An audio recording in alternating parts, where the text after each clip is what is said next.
Namaste. Welcome to day 2 of Navaratri and the glory of the Divine Feminine.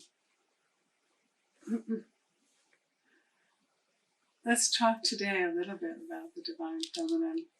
What is that? Really, we can say the Divine Feminine is the Shakti, the power, the divine power. In the West, when we think of power, we often think of it in terms of male energy. But in fact, in the East, power is feminine.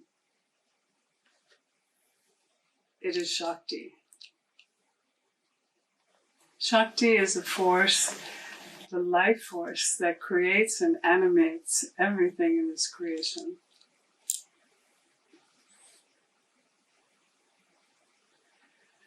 To understand Shakti, we need to understand a little bit of Shiva and Shakti. Shiva, we can also say, is a Brahman, is the absolute, the unchanging, eternal witness, the awareness, the beingness. The awareness is Shiva, unchanging. We could say Shiva is the non-doer. He doesn't do anything. It's Shakti who does everything. Now, who is Shakti? What is this Shakti? Shiva and Shakti exist together in the absolute, in that unchanging realm. But as soon as there's any desire to create from that, there is movement. And that movement is Shakti. Shakti is movement. It is energy. It is creation. It is unfolding. It is ever-changing. It is the power, the energy of the Father. Shakti, this primal power, is the force, the same consciousness, the creative consciousness that creates everything, that manifests everything in this universe. It manifests through Shakti, through this divine power. Without this power, we are inert. No animation, no life, nothing. Without that spark of Shakti, we are lifeless. It is only when we have the spark of Shakti, the energy of the Mother, that we come into being. Now the Mother creates through this energy. She creates all of the gods and goddesses to do the job of creation. But it is really she who is the power that is making it to happen. In the first verse of the Sundarya Lahari, in which Shankara begins to explain who is this Devi, he says, actually I'll read it to you.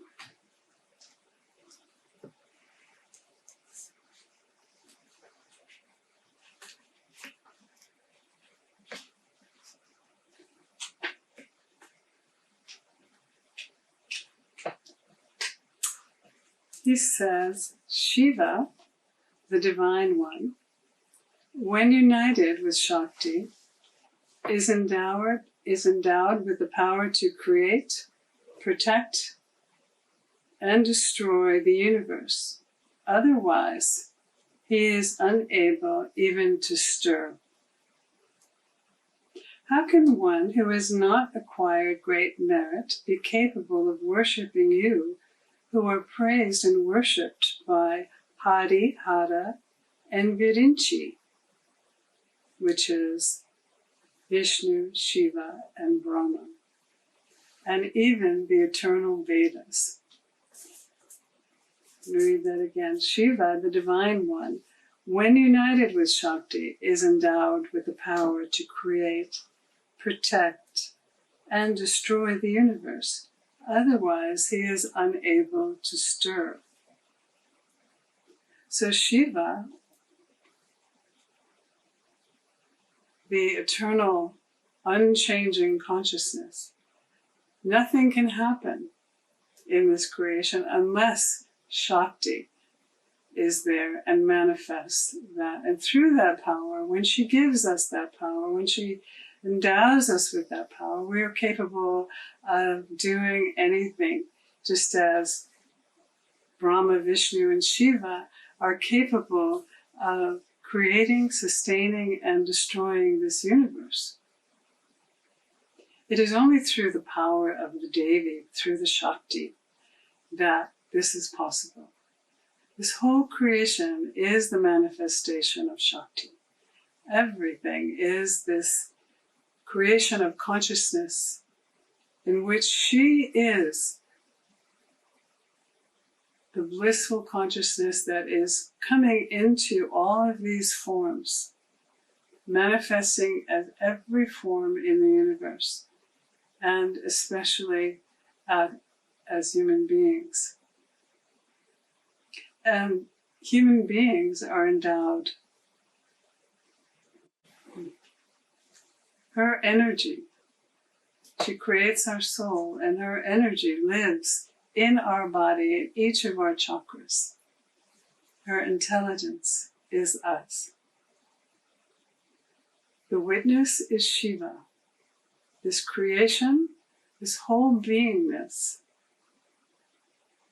this individual soul and self is created by the Mother. And she hid the truth inside of each human being. She lives inside of each of us. We don't recognize her because she's not awakened. But as soon as she is awakened, we begin to experience her dance through our chakras, purifying all of our blocks and limitations and attachments to unhealthy things, and attachments to limiting self-beliefs, all of the things that make us limited, that make us believe that we're limited, is what the Shakti begins to unravel. And as it moves through us, purifying us, to help us to experience the energies, the powerful energies and powers that are in each of those chakras.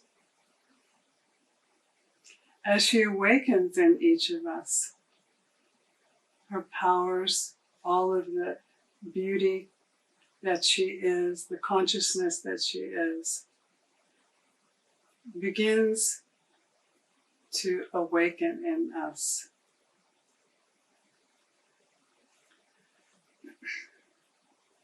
This divine feminine power lives men embodied as well as women.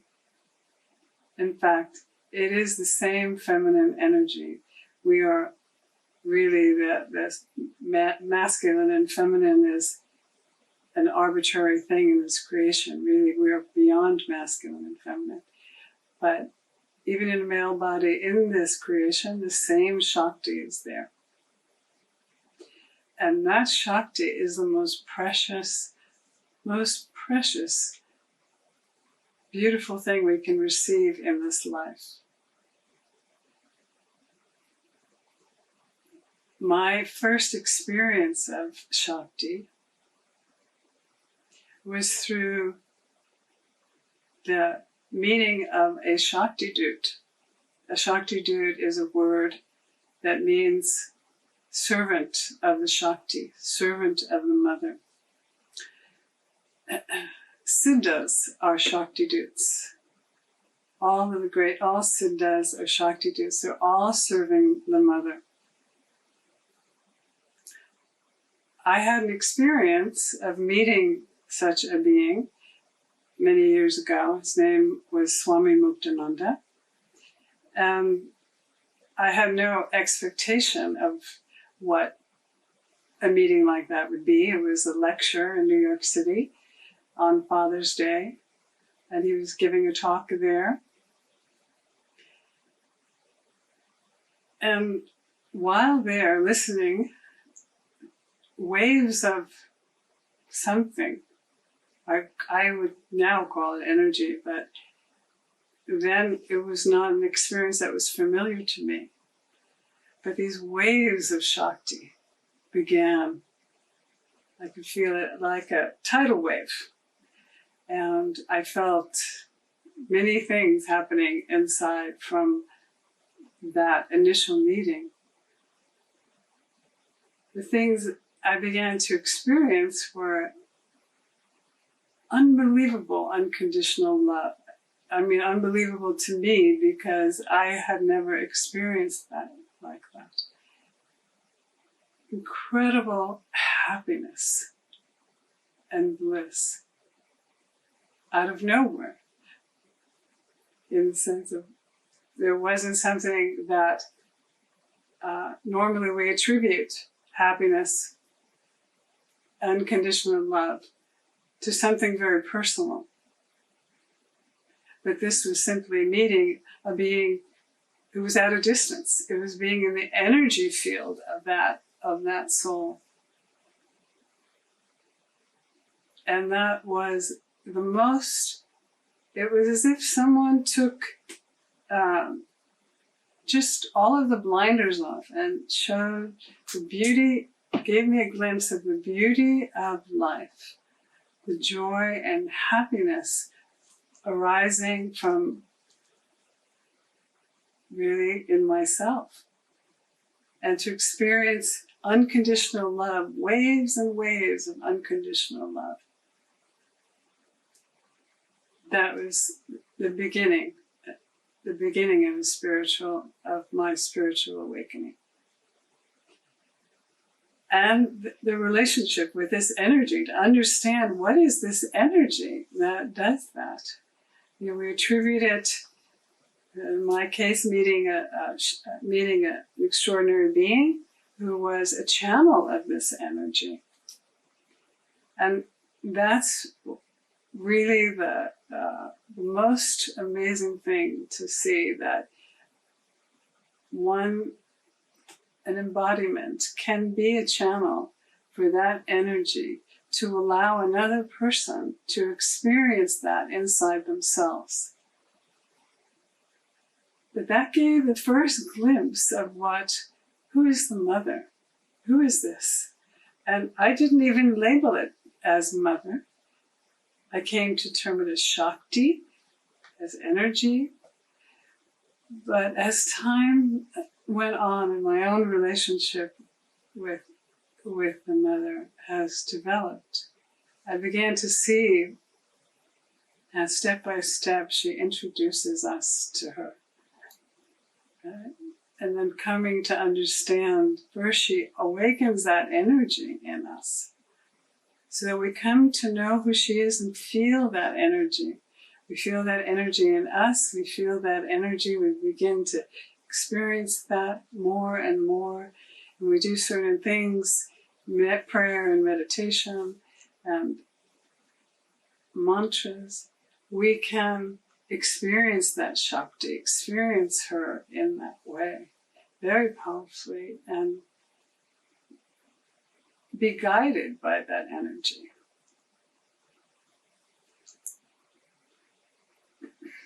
She comes to us first as the energy. That's how we come to experience her. That love that it awakens, that bliss, that happiness, peace, is her coming to us and giving us the nectar, giving us her nectar, drop by drop.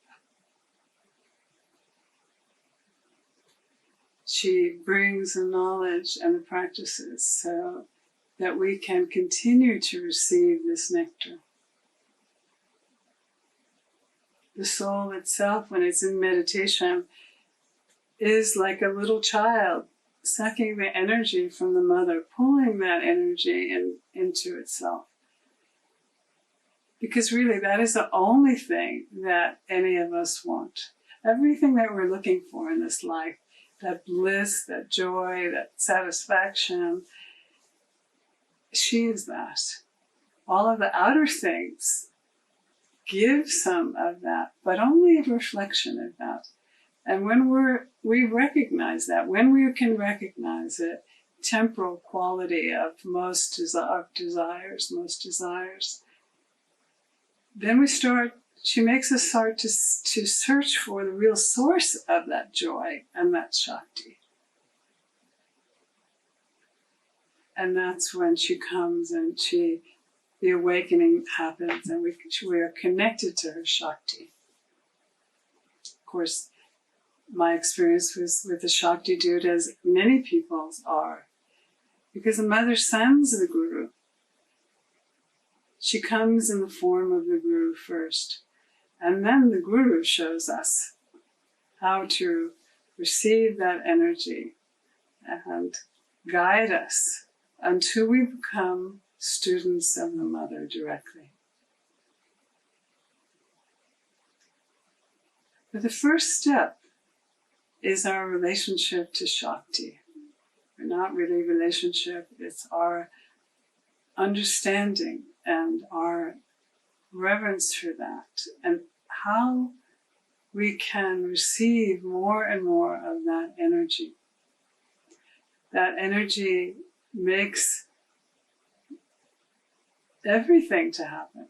There isn't any power in the creation, anything. The mother can do everything. She's the doer in this creation, and she can do everything. And when she awakens that in you, when she awakens her in you, and you please her, she pours that energy, making you accomplished in all areas. They say that the mother's glance on a man creates him to be a hero. Just her beneficial glance.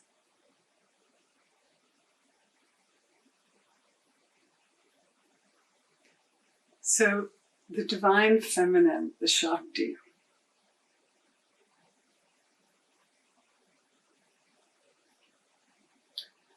this Shakti, this energy, is needed now in the world more than anything. Because it is the power to create everything. It is miracle energy. Mother is miracle. She is the miracle. When we have that energy, when we know how to receive the energy, we open to the energy, feel the energy. She creates miracles in us and in our lives.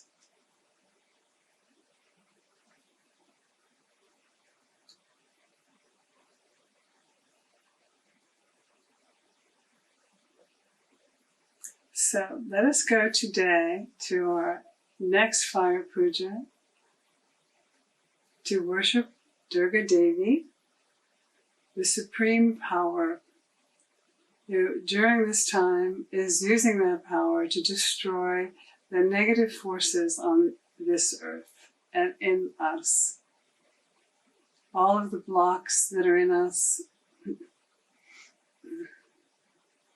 all of that. All of the limitations,